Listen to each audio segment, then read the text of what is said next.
So today, let's see what the mirror tells us.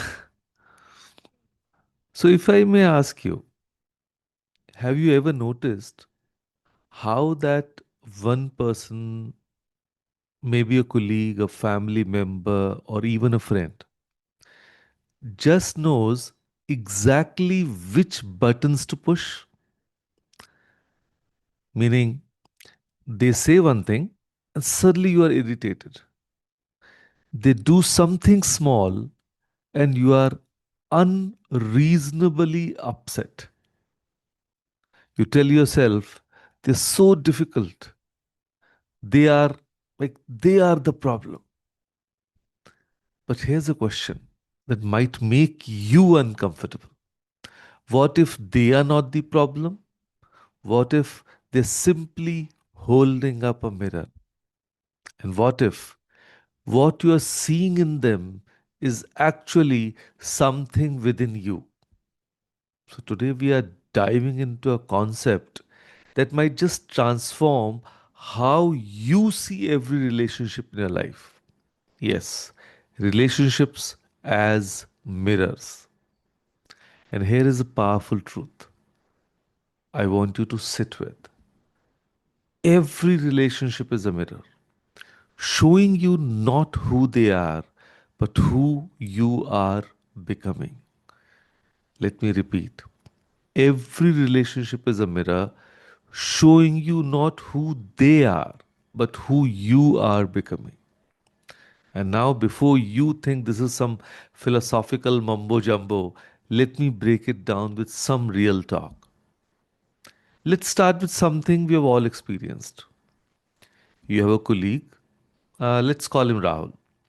Rahul interrupts everyone in meetings. Every single time you find it incredibly annoying. You complain about him during lunch breaks. You roll your eyes when he starts speaking.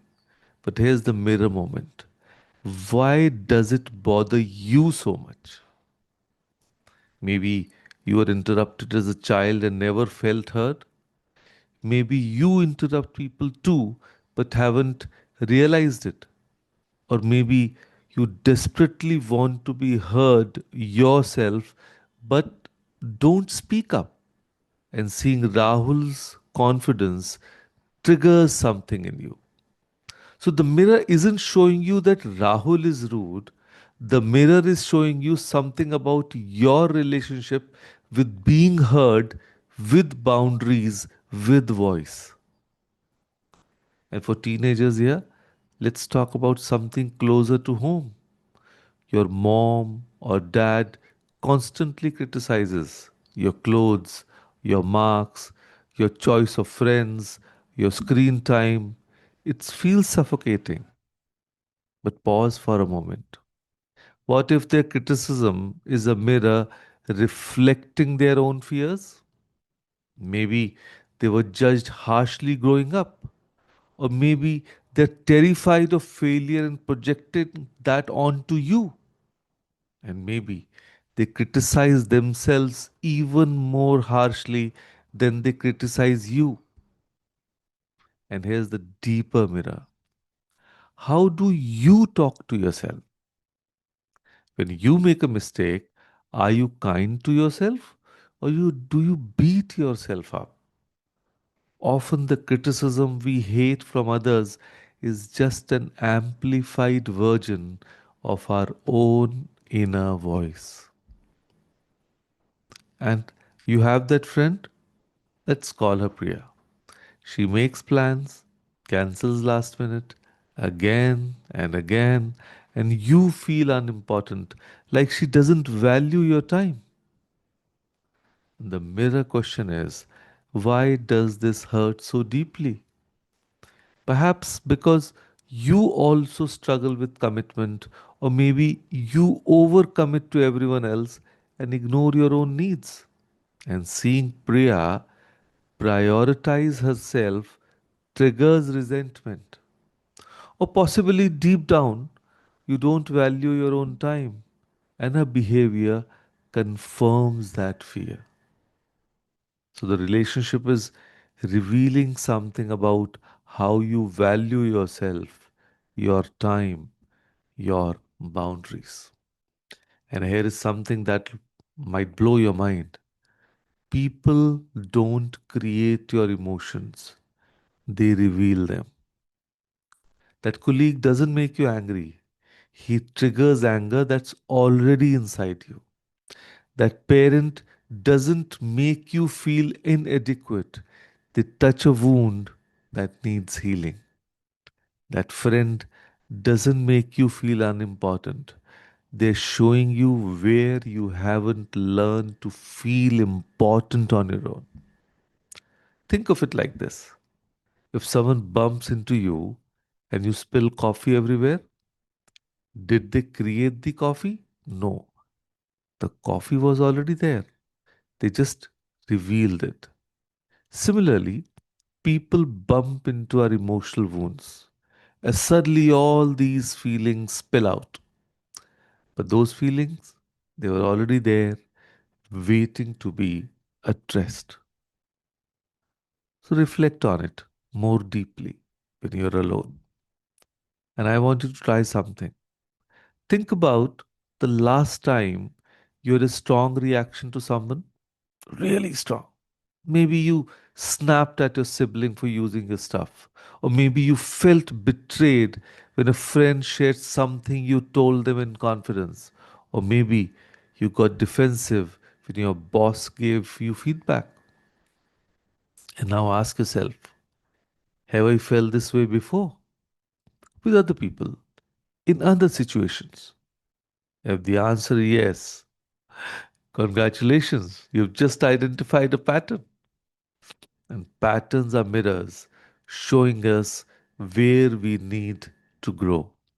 For example, if you always feel abandoned, you might have unconscious fear of being left alone.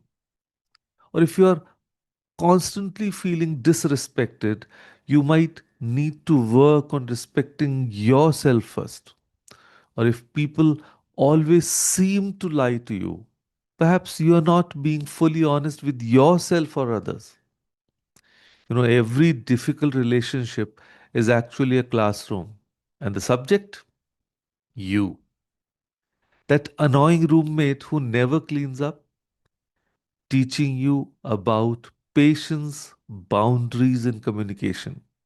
And that competitive friend who always one ups you, teaching you about your own insecurities and need for validation.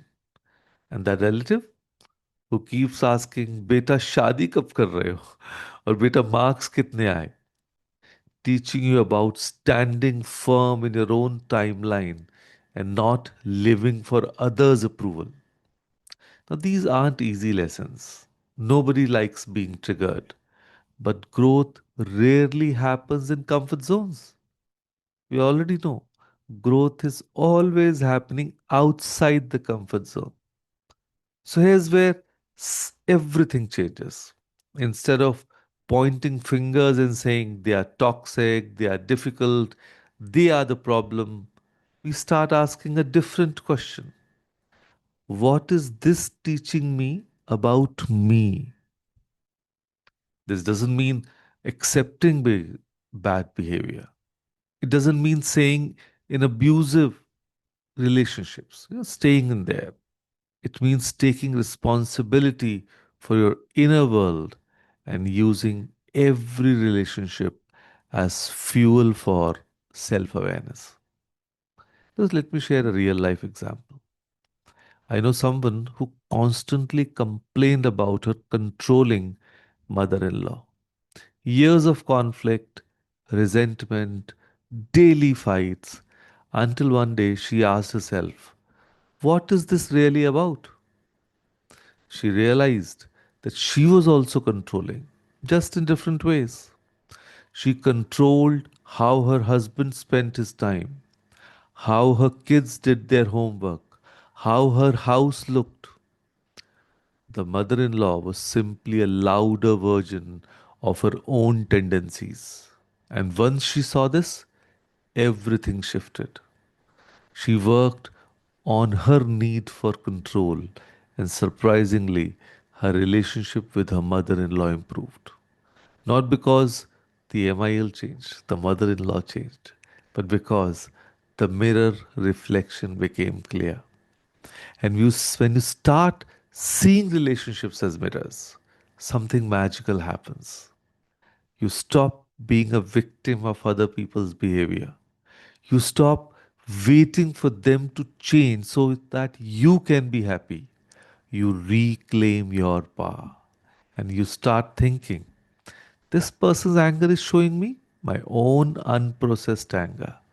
Their neediness is reflecting my own fear of being needed, and their success is triggering my own doubts about my path. And suddenly, everyone, even the difficult ones, become a teacher. Every conflict becomes an opportunity. Every trigger becomes a gift wrapped in uncomfortable paper. So, before we end today, I want to do something powerful.